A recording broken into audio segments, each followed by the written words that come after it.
Premier étage.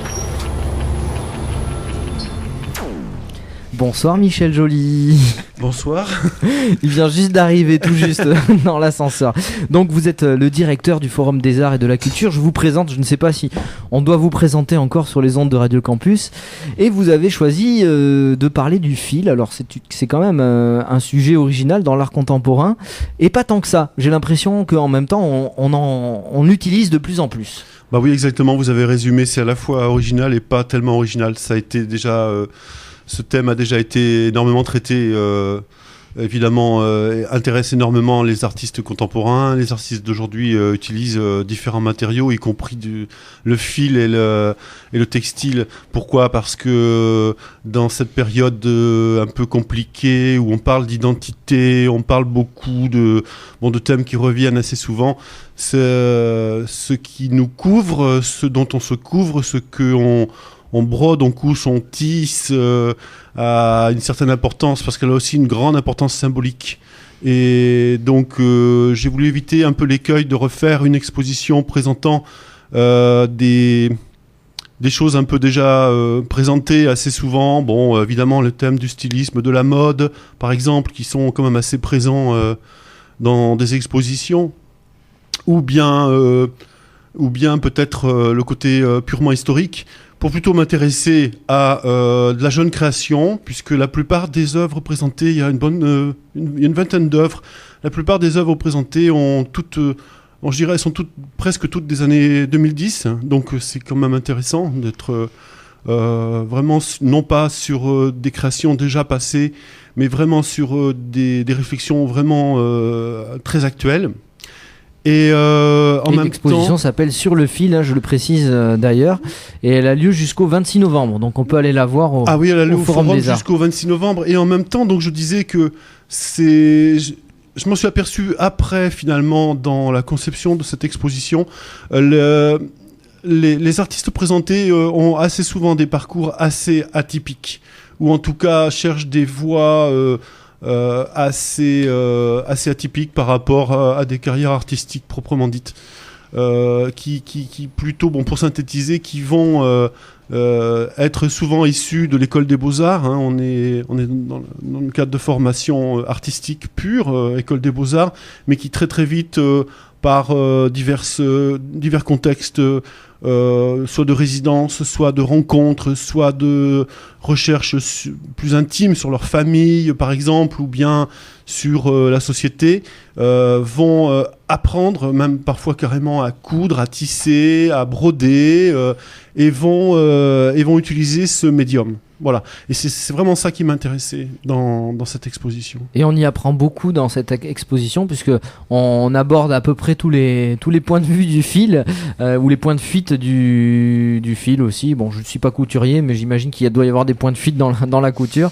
Donc l'histoire, les pratiques, le rapport au travail, les rituels autour du fil, les rapports liés au code, et puis aussi à la différenciation sexuée aussi du pouvoir du fil. Est-ce que les hommes utilisent le fil autant que les filles? Alors ça vraiment les questions qui tombent là dans l'ascenseur sont vraiment très bien, parce que justement il y a Merci. Il y a des hommes qui utilisent le fil, le textile beaucoup, et l'expo commence sur la droite, la scénographie est faite telle que sur la droite de l'expo, et en fait elle donne la place belle aux hommes qui ne l'ont pas généralement dans le domaine de la couture. Oui, peut-être, de la mode peut-être, mais pas dans la couture proprement dite, ou le travail au tricot ou au crochet ou autre. Et donc dès qu'on arrive dans l'expo, on voit une immense robe qui a été créée par Lamine M, qui est un très jeune créateur issu du Cameroun. Son papa avait une petite officine de couture, comme on trouve assez souvent en Afrique. Et lui, en fait, il a débarqué en toute, non pas clandestinité, mais presque du côté de Saint-Denis. Et à Saint-Denis, il a commencé à beaucoup travailler, il est passionné de couture, il fait ce métier, donc il est à la fois créateur, mais aussi vraiment, véritablement artiste, au sens où il déploie dans le champ social et le champ culturel à Saint-Denis Bon, le 9-3 a souvent décrié des choses formidables, et notamment, très récemment, ce grand événement qui a eu lieu à la basilique de Saint-Denis, qui présentait les grandes robes, qui étaient les robes de ces femmes d'illustres personnages qui sont enterrés à Saint-Denis, et qui sont des hommages à ces femmes qui sont là. Donc ce sont des immenses robes, et il fait à la fois appel au passé et au présent, puisque les robes sont constituées avec des tissus d'aujourd'hui, y compris d'ailleurs des tissus africains, ça va de soi, mais aussi par des gens de Saint-Denis, par des Dionysiens, et notamment des jeunes des quartiers, des jeunes des lycées de Saint-Denis. Bon, c'était très touchant, hein. C'était une expo très touchante qui vient de se terminer, qui a duré presque un an, et maintenant qui circule un peu partout. Bon, évidemment, je voulais la récupérer, cette expo. Je crois qu'on l'aura un jour au forum, parce que vraiment, c'est génial. Mais là, quoi. en tout cas, c'est autre chose. Et j'ai quand même des grandes robes. Et j'ai une robe métisse qui représente 5 continents, 5 couleurs, 5 motifs identiques. Bon, c'est vraiment un très grand créateur avec qui il faudra compter dans les années à venir. Voilà. Et juste à côté, en face, à droite, 2 hommes encore. On revient encore à cette question. Et 2 hommes qui sont plutôt dans le côté métal, puisque le révérend Ethan Acres, qui est américain, qui est un artiste complètement farfelu, loufoque, qui vit dans une caravane en carton aux États-Unis, en plein cœur des États-Unis, créé une œuvre au crochet du groupe Kiss. Vous avez les 4 représentants du groupe Kiss, bien connus, même encore aujourd'hui. Cette œuvre réalisée au crochet est tout à fait, je trouve, déroutante pour le public. Et c'était aussi un des choix. Sylvain Auburgan, Toulouse, pareil, quelqu'un qui est passionné de musique, qui part de la musique et qui parle de la musique, mais qui utilise des médiums comme la broderie sur des petites tablettes. Enfin, c'est assez curieux, et qui mélange ça avec la musique. Là, c'est un travail sur le mouvement et le rapport à l'identité aussi, bien sûr.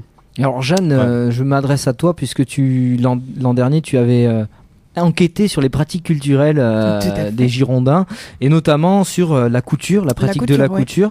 Quand tu t'es rendu dans un atelier de couture, effectivement, j'imagine qu'il y avait peut-être plus de filles que d'hommes, mais que ça se développait aussi. J'en avais discuté justement, c'était Cassie que j'avais interviewé pour mon reportage sur la couture, et il y avait justement ce truc-là de... alors oui, c'est souvent les femmes qui sont les petites mains, et bizarrement dans l'industrie de la haute couture, c'est plutôt les hommes qui dirigent les grandes maisons de haute couture. Mais sinon, oui, c'est plus...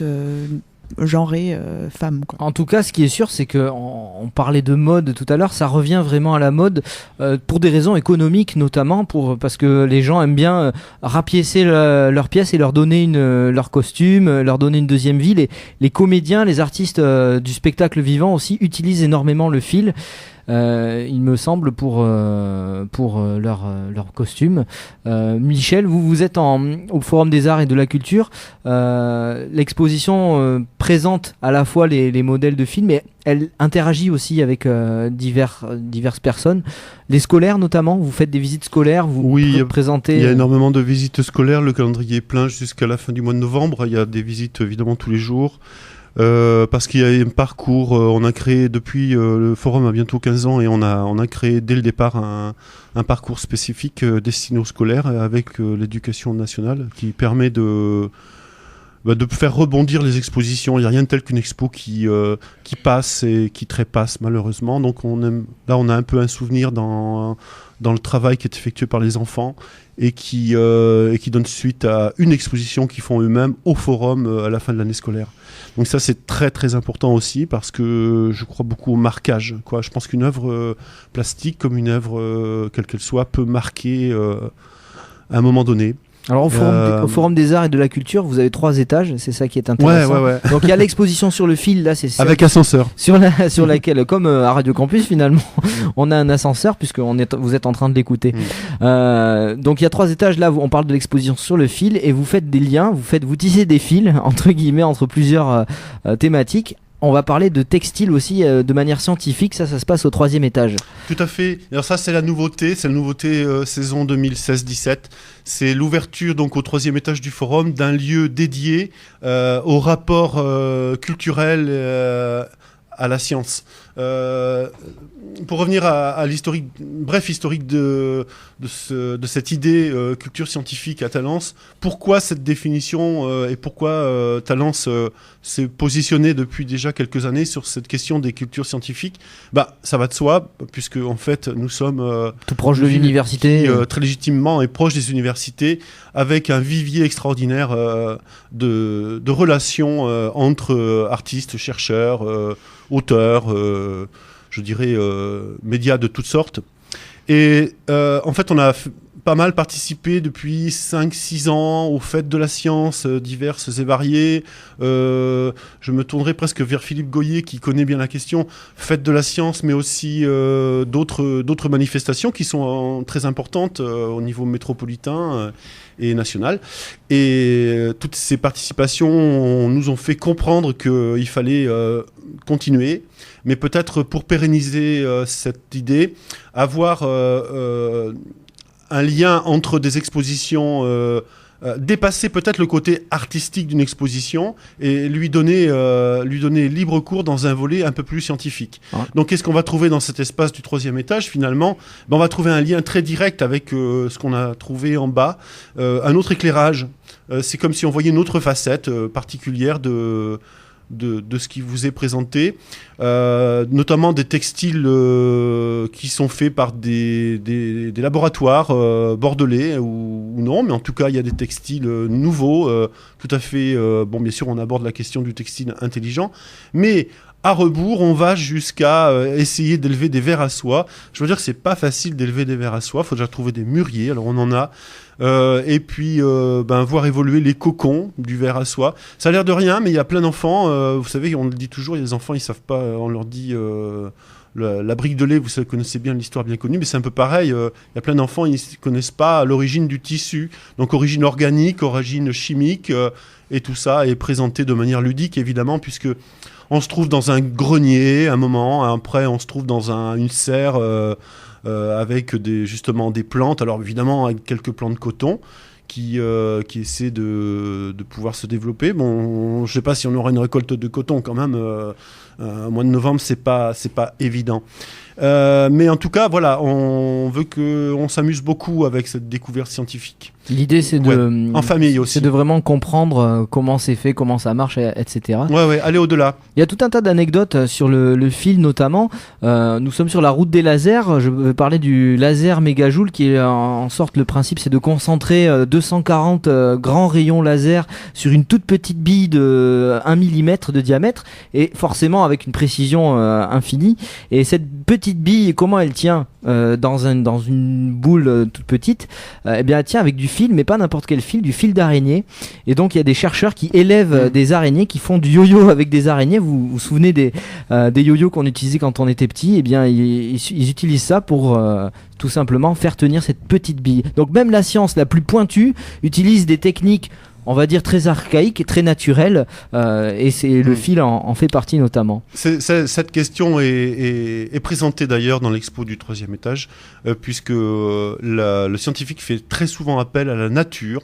Alors il y a un terme très précis, si quelqu'un parmi vous se rappelle du terme, excusez-moi, j'ai un peu oublié. Le rapport à la nature du scientifique. La naturopathie. Le biomimétisme. Le biomimétisme, merci Philippe. Voilà, le biomimétisme. Et alors cette question-là est vraiment abordée parce qu'elle est cruciale, notamment dans ses recherches autour du textile et du fil, ça va de soi. Alors Michel Joly, on parlait du 3e étage, là on va redescendre de quelques étages au premier sous-sol parce qu'avec eux on ne sait jamais à quoi nous attendre, donc on va se protéger, on va se rendre au laboratoire justement. Alors aujourd'hui il s'agit de Jackie et Michel. Premier sous-sol. Le laboratoire. Et oui, chaque semaine, nos invités se font intercepter comme ça par des gens bizarres. Bonsoir Jackie, bonsoir Michel. Bonsoir les gamins, c'est Jackie et Michel. Hein. Ça n'a pas été facile pour nous de venir ici. Hein, oui, parce que pour passer sur l'ascenseur, eh bien figurez-vous qu'il faut monter 5 étages à pied. Et que d'ascenseur, on n'en a pas vu la couleur. Hein. Alors, comme c'est notre première émission, on va se présenter. Hein. Alors, moi, c'est Jackie et elle, c'est Michel. Oui, on est résident à la maison de retraite des érables à Pessac. Bon, alors, pour faire taire les rumeurs avant qu'elles se propagent, oui, nous sommes ensemble, hein. Alors oui, vous vous dites sûrement que c'est mignon, hein, ce petit couple de vieux. Ils doivent être mariés depuis 50 ans et l'amour, il a persisté. Eh ben, raté. On s'est rencontrés il y a 3 mois sur Tinder, bande de bolos. Yeah! Nigger! Les gens, ils pensent qu'on vaut plus rien à 70 ans. Ils se fourrent bien le doigt dans l'œil, hein. Et que pas dans l'œil, et pas que dans l'œil, tiens. Et pas que dans l'œil, tiens. Et pas que dans l'œil, tiens. Yatch! Avant de voir ta vie défiler, faut pas se défiler. Courir sur le fil, taper dans le fond, pas le temps pour le chill, passe pas pour un con.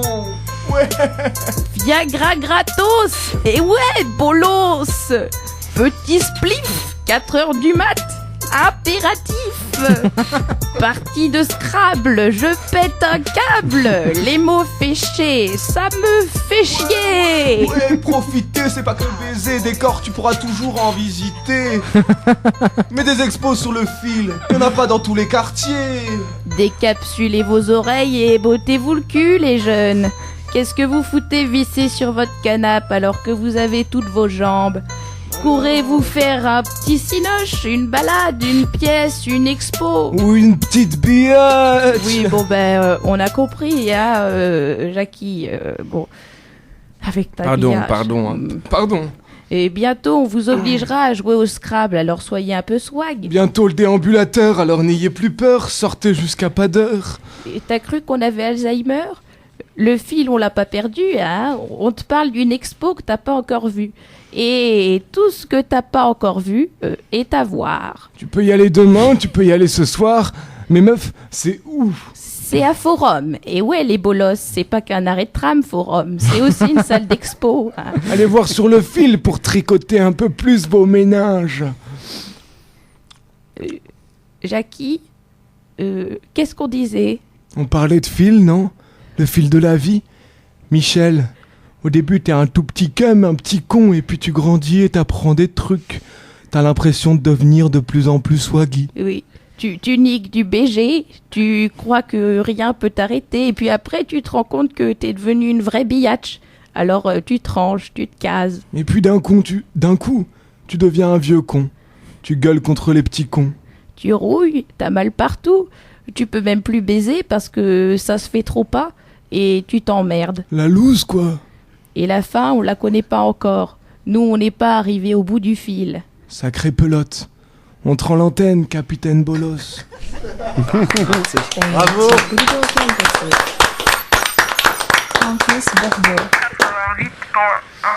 Eh bien, ils en ont de la ressource encore. Moi, j'ai Jackie et Michel, alias Alex Yaduc et Gaëtan Rançon pour vous sur Radio Campus Bordeaux. Merci beaucoup. Je vous propose d'écouter un autre monsieur qui a beaucoup d'espoir encore. Il s'agit de Bernard Fèvre, 61 ans, 66 ans, je ne sais pas, on attribue sa musique à l'invention de l'équivalent de la French Touch. Il s'agit de Bernard Fèvre qui revient avec un nouveau titre, Space Angle. C'est sur Radio Campus dans l'ascenseur. Restez avec nous, restez, on continue de parler de fil tout à l'heure.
Bernard Fèvre, un vrai robot. Jean-Michel Jarre peut aller se rhabiller à côté, je pense.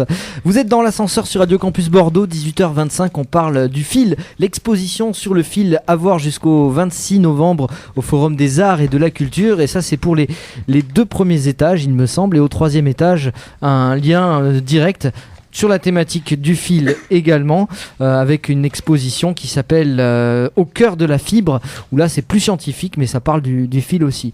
Michel Joly, en préparant cette exposition, puisque vous avez rencontré les artistes, vous avez travaillé un peu autour de ça, qu'est-ce que vous avez appris que vous ne saviez pas auparavant sur le fil ? Plein de choses. En tout cas, quelque chose qui s'est confirmé, c'est que le fil, c'était pas quelque chose d'anodin, c'est qu'il y avait derrière beaucoup de sens, quoi. Il y a de la vie derrière, c'est-à-dire que quel que soit le vêtement, on a souvent parlé de seconde peau, justement.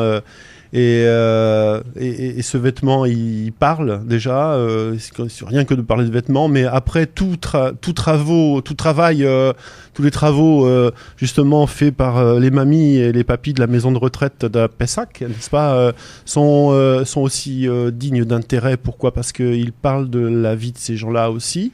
Et on doit les respecter. Et c'est vrai que les artistes font souvent référence à ça, font un lien avec le passé. On a par exemple une artiste qui utilise des tissus très très anciens, utilisés dans sa famille, une autre qui plaque des photographies. Donc la première, c'est Julia Bartolini, qui fait un travail magnifique de broderie. J'ai l'impression que sur des tissus. Et puis d'autres qui utilisent des objets, c'est-à-dire qu'il y a beaucoup de mélange d'objets et de tissus. C'est vraiment lié à la mémoire, au passé. Et la fibre, c'est la fibre qui nous constitue en fait. Et j'ai l'impression que symboliquement, bien sûr. Ces artistes qui travaillent le fil ont pour vocation de renouer, de retisser le fil justement de l'histoire, comme s'il y avait quelque chose qui avait plus ou moins disparu ou qui allait disparaître dans les corps de métier, par exemple, avec l'industrialisation, avec les nouveaux modes, et qu'il fallait tisser ce lien entre le passé, le présent et le futur. Bon, alors sans doute, parce que c'est un grand courant de l'art contemporain. Donc évidemment, on le retrouve dans la céramique, on le retrouve dans divers médiums. Oui, mais pas que ça. C'est-à-dire que c'était pour beaucoup, il y a des choses assez intimes qui sont aussi pour reconstituer le fil de leur vie. Je prends l'exemple de Gauvin Manhattan qui utilise les vieux canevas de sa grand-mère. Alors ouais, vous avez tous vu des canevas évidemment. Et quand il était gamin, il a vécu longtemps avec sa grand-mère qui donc faisait ses canevas à longueur de journée, hein, la télévision allumée comme souvent et lui qui était accro à ces jeux vidéo. Donc en fait maintenant il est passé par écoles diverses et variées de graphisme et tout ça et en fait il a vraiment fait un retour dans cette production sur des canevas de sa grand-mère qu'il réutilise et dans lequel il réinjecte beaucoup de sens sur le temps actuel, les temps actuels et peut-être la façon dont le temps passe si vite, puisqu'on retrouve il incorpore en fait des personnages de jeux vidéo bien connus dans les canevas de sa grand-mère. Voilà. Bon alors, vous comprenez que je cherchais des choses quand même qui soient assez décapantes pour expliquer que le fil c'était pas quelque chose d'endormi, quoi. C'était vraiment quelque chose qui prenait aux tripes en tout cas des gens qui créent avec ça aujourd'hui et aussi des gens qui regarderaient. Et avec une dimension qui me semble intéressante d'aborder aussi, c'est celle du développement durable. On voit de plus en plus de documentaires, de reportages autour de nouveaux moyens, de nouveaux matériaux autour du fil. On fait des sacs à main aujourd'hui en récupérant du plastique en étang, et on en fait des sacs à main, des portables, des choses comme ça. Alors je parle du plastique parce que je l'ai vu à la télé, mais il y a tout un tas d'autres nouveaux matériaux qui sont développés pour faire des nouveaux vêtements. Est-ce que cette question-là est abordée dans l'exposition ou pas Alors, c'est mon regret. C'est un peu mon regret.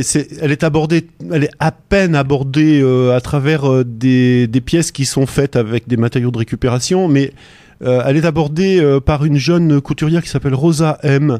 Et qui avec la CESA, qui est une association bien connue à Talence, qui s'occupe de développement durable et notamment du bio équitable, et qui a œuvré notamment dans le textile, parce que vous savez que production textile évidemment mondiale est quelque chose d'assez abominable, on va pas en parler. Mais ils ont trouvé le premier producteur en France d'un matériau très intéressant, puisque c'est un tissu de vêtements de travail, donc c'est un tissu très très solide, plus solide que le jean, quelque chose de très très solide, et c'est le premier fait en France en matériaux bio et équitables. Et l'idée est évidemment de le vendre aux collectivités, de le vendre un peu partout. Et pour faire connaître ce tissu, cette découverte intéressante, et puis surtout économiquement intéressante pour la France, voilà, cocorico, je ne sais pas s'il faut le dire, cocorico. Et en fait, elle a créé une grande robe de soirée. Donc c'est présent dans l'expo, et justement là aussi en décalage, quoi. Je crois que le maître mot, c'était l'idée de décalage. On avait trouvé du décalage par rapport à des choses qu'on verrait habituellement sur le textile. Ça me plaisait assez. D'où l'œuvre d'Ethan Acre, prêtée par le FRAC, d'où des œuvres aussi prêtées par le musée de la création franche, où on a effectivement aussi des personnes qui, parfois, sont aussi en décalage par rapport à leur vie et produisent des choses, somme toute, qui nous parlent. Et le mouton dans tout ça, est-ce qu'on en parle ? Oui, le mouton, il est rouge, vert, bleu. Il est en face des pixels de Gauvin Manhattan sur son canevas. Et le mouton, il est rouge, vert, bleu parce que le mouton, il est habillé par des artistes dans une ferme complètement perdue dans les Alpes. Et il est brodé en rouge, vert, bleu. Et il se balade, voilà, un troupeau de moutons, un projet complètement fou, habillé par des artistes en rouge, vert, bleu. Et puis voir un petit peu ce que ça donne, tous ces pixels, tout ce numérique qui se mélange. On ne dévoile pas tout. Voilà. Là encore des questions d'identité, bien sûr, toujours pareil. En tout cas, l'exposition sur le fil est à voir au Forum des Arts et de la Culture jusqu'au 26 novembre. Les moutons, si vous voulez en voir, vous passez devant Bordeaux Sciences Agro, pas très loin, et vous verrez qu'ils sont en train en permanence de tondre la pelouse.